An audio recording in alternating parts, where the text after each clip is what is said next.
Imagine discovering that your child, whom you've watched grow and cherish, is destined for something far beyond everyday life. This is exactly what Antonia experienced, a prophetic dream, both unexpected and profound, that would shake her life and transform her faith forever. In the dream, Saint Francis of Assisi, a saint who has touched countless souls, appeared to reveal a startling truth. Carlo had a divine mission, one that, as his mother, she was called to accept with courage and devotion. How does one accept such a revelation without being overwhelmed? Only a deep, abiding faith could meet such a challenge. Antonia shares stories that go beyond the ordinary, revealing a faith that transcends visible limits. She speaks of dreams that some might dismiss as mere imagination. Yet, for her, these are divine touches, affirmations that her son, even after his passing, continues to guide and console her. These dreams are more than just nighttime visions. They are powerful spiritual encounters, experiences offering comfort that only spirituality can provide. What strength must these visions hold to impact her so deeply? One of Antonia's most significant moments was a dream where Carlo appeared surrounded by saints, radiating a peace that could only come from God's presence. For her, this dream confirmed Carlo's sanctity, something already sensed by those who knew him. These nightly experiences have strengthened her conviction that faith acts as a bridge between our world and the Heavenly One, a bond that remains unbroken even in the face of death. What might this heavenly connection reveal about our own faith? These revelations also helped Antonia realize that Carlo was always in harmony with heaven, and from a young age, he had a greater purpose. She sees in these dreams a message for everyone, that faith and prayer link us to something far greater. These aren't merely stories but living testimonies, inspiring and renewing our spirituality, guiding us to a deeper understanding of the signs from above. What other unexpected revelations could enlighten our own spiritual journeys? Antonia experienced moments when the divine manifested through dreams that seemed to carry messages straight from heaven.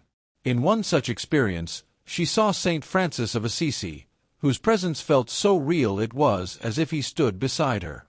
This dream was not only comforting, it also revealed Carlo's spiritual significance, as though his grand destiny had already been foretold.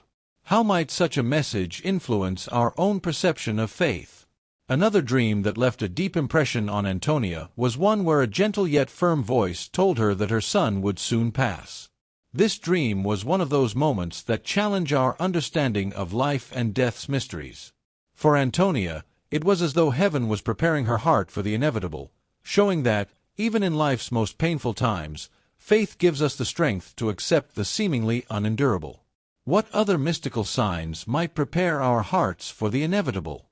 These prophetic dreams weren't just premonitions, they were genuine spiritual guides, helping Antonia face her loss with remarkable serenity. They also serve as a reminder to all of us. We must be alert to the signs God sends, for they often come in unexpected forms, such as dreams, to guide us on our path of faith. How might these signs transform our own spiritual journey? Carlo Acutis faced his terminal illness with a calm that astonished everyone around him. For him, death was not an end but a return to the Father's house, where he believed eternal peace awaited him. His unshakable faith allowed him to meet each challenge with a rare spiritual maturity for someone so young. Carlo understood his life was in God's hands, and this deep trust allowed him to embrace what many fear, the journey to eternity. What lessons can we draw from his faith to face our own challenges? In his final days, Carlo displayed a faith that surpasses human understanding. He didn't lament his illness. On the contrary, he saw it as a chance to draw closer to Jesus Christ, whom he loved so deeply. Carlo was convinced his earthly mission was ending, but something far greater awaited him in heaven. His calmness was not a sign of resignation but of a living faith, reassuring him that, though short by worldly standards, his life was complete in God's eyes. His legacy remains powerful, as his courage in facing death continues to inspire young Christians worldwide. He demonstrated that, even in life's hardest moments, faith gives us the strength to accept what we cannot change. His example stands as a powerful testament to how God's love can turn our darkest moments into light and hope. Here, the story grows even more intriguing. Carlo felt deeply connected to Saint Francis of Assisi, whose devotion to life and God guided him up to his last days. Carlo Acutis felt a profound connection to Saint Francis of Assisi, a bond that extended beyond simple admiration. From an early age, Carlo found immense inspiration in Saint Francis' unconditional love for all creatures and his dedication to simplicity and humility. This spiritual connection manifested in Carlo's daily actions. Like Saint Francis, he aimed to live a life of service and love for others, always with his gaze set on heaven. But how did this bond influence his everyday choices? For Carlo, this connection wasn't just symbolic. He felt he shared with Saint Francis a calling to bring the light of the gospel to the world, especially at a time when faith seemed to waver among young people. Saint Francis was his model of Christian living, someone who gave up everything to follow Christ. This complete devotion to God's will was what Carlo sought in his own spiritual journey, seeing in Saint Francis a true guide. This raises a fascinating question. How did this inspiration shape his vision of the Christian life? Interestingly, even after his death, many see Carlo as a kind of modern-day Saint Francis. His simplicity, deep faith, and love for creation reflect this spiritual connection that transcends generations. Carlo Acutis, like Saint Francis, showed that holiness isn't out of reach but can be found in a life lived with love, faith, and devotion to God. This spiritual bond was one of the pillars that supported Carlo on his journey, preparing him for the next step toward sainthood. What other spiritual connections influenced his life? Carlo's canonization was a crucial step that confirmed his path of faith and service as an example for the entire Church. The process, begun soon after his passing, was supported by numerous testimonies from young Christians and believers who claimed to have received blessings through his intercession. The miracles attributed to Carlo were meticulously examined by the Church, confirming his sanctity without question and showing that his short life was indeed holy. But what impact did these miracles have on the faith of believers? One of the most notable miracles leading to Carlo's canonization was the inexplicable healing of a young girl in Brazil, attributed to Carlo's intercession.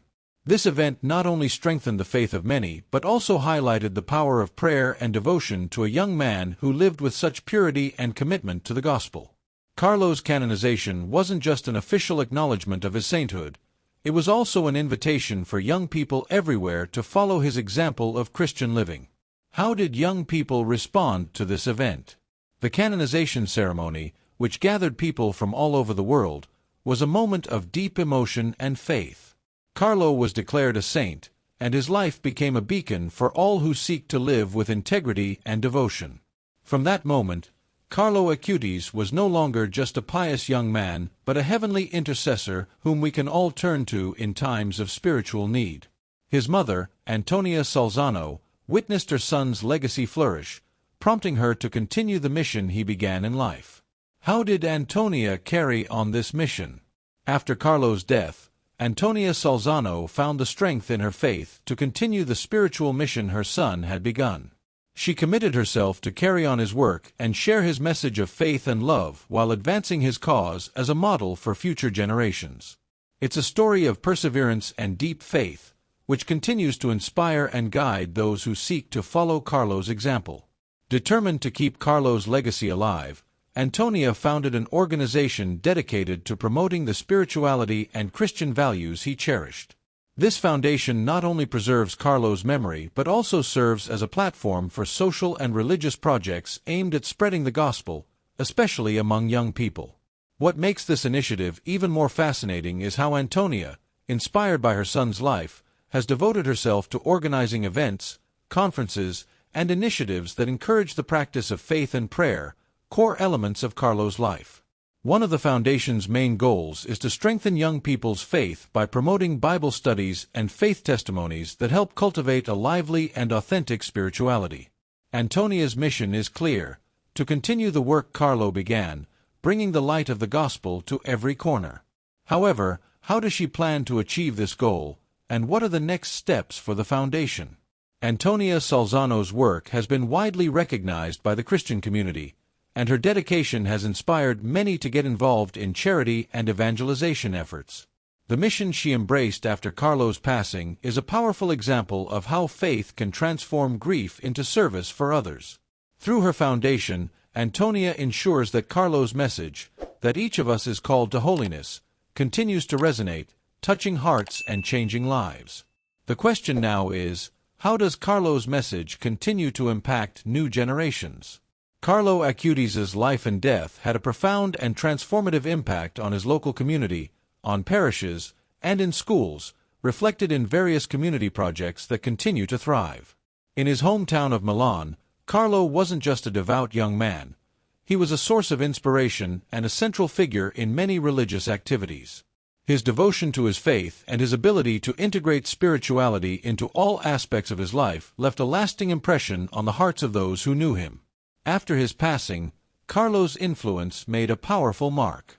Local parishes rallied to honor his memory, creating spaces dedicated to his life and teachings.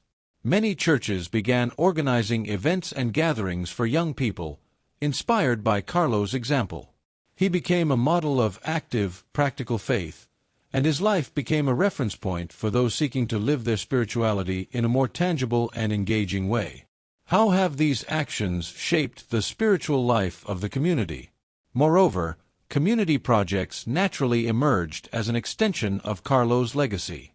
Initiatives to help the needy, food drives, and charity events began to proliferate, all inspired by the spirit of service and love Carlo embodied. The foundation in his honor, established by his mother, Antonia Salzano, played a crucial role in coordinating these efforts, offering support and resources for various causes. Carlo's ongoing presence, even after his death, has become a catalyst for a more united, spiritually active community. But what more can we expect from this committed community? The canonization of Carlo Acutis was a significant process, confirming miracles attributed to his intercession and reflecting the depth of his holiness and the ongoing impact of his life in the Church. One of the most notable miracles leading to his canonization took place in Brazil, where a young girl was inexplicably healed of a serious condition after praying for Carlo's intercession. This miracle not only sparked the Church's interest but also provided tangible proof of Carlo's continued presence in heaven and his ability to intercede for those seeking divine help. How was the investigation into these miracles conducted? The investigation into these miracles was thorough and detailed. The Catholic Church has a rigorous verification process to ensure that miracles attributed to a candidate for sainthood are genuine and cannot be explained by natural causes. Doctors and specialists were called upon to examine the cases and confirm the absence of scientific or natural explanations for these healings. What else did the investigation reveal about the canonization process? The process for Carlo Acutis' canonization involved an exhaustive review of testimonies, medical records, and scientific studies, culminating in confirmation that the healings were indeed miraculous. In addition to the miracle in Brazil, other testimonies and cases of intercession attributed to Carlo were considered, reinforcing the conviction that his life was a true example of holiness. The official approval by the Church not only celebrated Carlo's life, but also established a standard of faith and devotion that continues to inspire many people around the world. How has this canonization transformed our perception of holiness and faith? Carlo Acutis is a true example of how holiness can be achieved through the simplest, most everyday actions. He lived his faith so genuinely that, even in his youth, he left a profound impact on everyone who knew him. Carlo showed that love for Jesus Christ and commitment to spirituality are not reserved for monks and ancient saints. They are accessible to all of us, regardless of age or circumstance.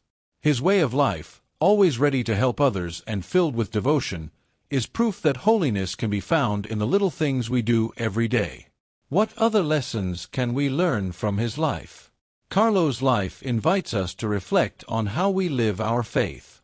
He didn't just talk about God's love, he lived it in every gesture, whether helping his classmates or defending Christian values on social media. Carlo was a young man like many others, but his devotion to prayer, Bible study, and active participation in the Church made him a living example of what it means to follow Jesus Christ. He reminds us that true faith isn't hidden, it shines through our actions, transforming the world around us. How can we integrate this inspiration into our daily lives? Looking at Carlo's example, we feel motivated to seek the same holiness in our lives. It's not necessary to perform great gestures to be holy. We can start with small acts of love and service, just as Carlo did.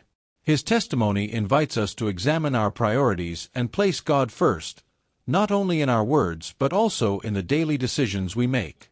And by following his example, we are invited to ask for Carlo's intercession, trusting that he, now in heaven, continues to guide us on our journey of faith and spirituality.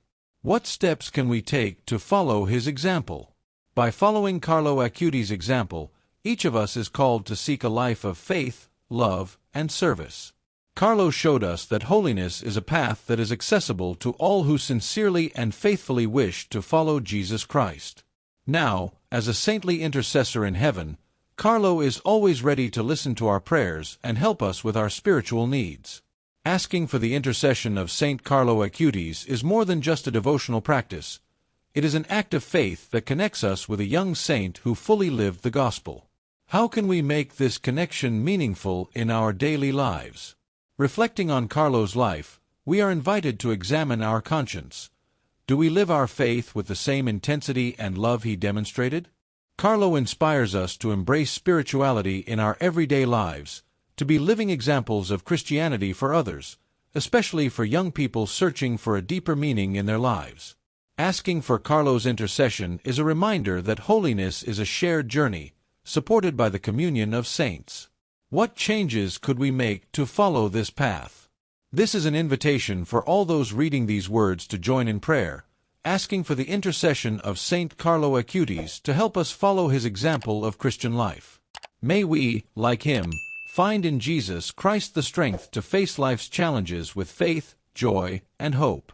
As we draw inspiration from Carlo, we are called to make the gospel the center of our lives, living each day with an open heart to love and serve God and our neighbor. How will this transform the way we live?